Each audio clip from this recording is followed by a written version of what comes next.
If you watch this video until the end, you'll learn everything you need to know about OAuth, what it is, how it works, and how to use it in a real Python project. OAuth is a secure way for apps to access your data without needing your password.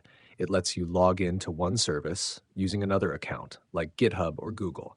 Here's the final version of our project on the screen. It's a simple login app that lets users sign in using their GitHub account. We'll build this entire flow from scratch using Python and Flask. Now let's learn how to build this project step by step together. To get started, you'll need a GitHub account because we're going to use GitHub OAuth for authentication. The reason we're doing this on GitHub is simple. It's one of the most developer-friendly platforms, and it provides a reliable OAuth system for secure login and API access. Once you're logged into GitHub, go to Settings, then scroll down to Developer Settings. From there, click on OAuth Apps.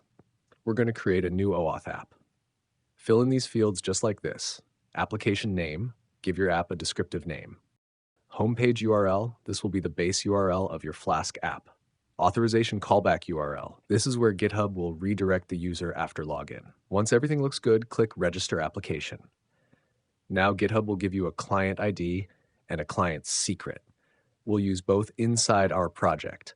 Click the button to generate a new client secret.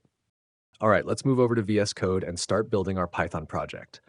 First, we need to install the required modules using pip, but I've already done that earlier, so let's continue. Here's the main part of our code. First, we start by importing the necessary libraries for our project. We import OS to work with environment variables, and from Flask, we bring in the core modules like Flask, redirect, URL4, session, request, and render template to handle web routes and templates. Then we import OAuth 2 session from requests OAuth lib, which helps us manage the OAuth flow easily, and access denied error to handle cases where the user denies authorization.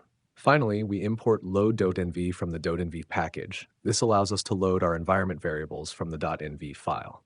Next, we set OAuth lib insecure transport to 1, which lets us use HTTP instead of HTTPS while testing locally.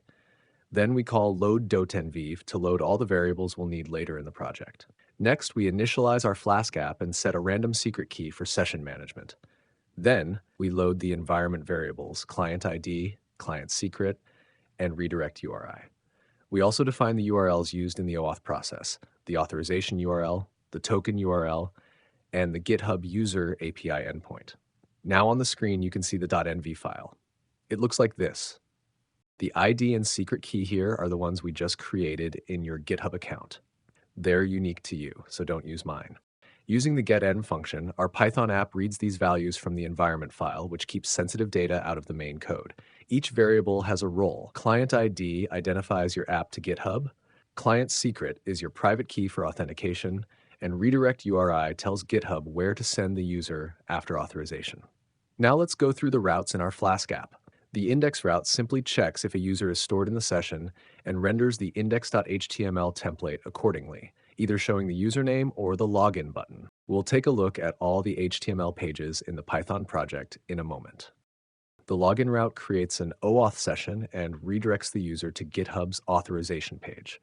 Here we define the permissions, in this case, read user and user email. After authorization, GitHub redirects the user back to our callback route. This route fetches the access token using the client ID, client secret, and the authorization response. If the user denies access, we handle that with a simple access denied page. Once we have the token, we use it to get the user's data, specifically their username, and store it in the session. Finally, we redirect the user back to the home page. The logout route just clears the session and sends the user back to the home page. And that's the main structure of our Flask app. Now let's take a look at the index.html file. Here's the layout. It's clean, simple, and styled with a bit of CSS. There's a centered card that shows different content depending on whether the user is logged in. If the user is logged in, it shows a welcome message with their GitHub username and a logout button. If not, it displays a login button that says Login with GitHub. We also have some nice hover effects and shadows to make the buttons look more interactive and modern. Overall, it's minimal but visually appealing. Next, let's open the accessdenied.html file. This page appears when a user denies GitHub access. It has a gradient background, a glass-style card, and a clear message saying access denied. It also provides a button to retry logging in. This makes the user experience smooth and friendly. Now, let's run our Flask application and see it in action. In the console, you'll see a local URL. Open that link in your browser. Click on Login with GitHub. It will redirect you to GitHub. In my case, I'm already logged in with my GitHub account, Turtle Code, so it takes me directly to the authorization screen. If you're not logged in yet, you'll first be asked to sign in to your GitHub account, and then you'll be redirected to the authorization page. After granting permission, the login process is complete. You'll see a welcome message with your username on the screen, and you can also click log out to end the session and then log in again anytime you want.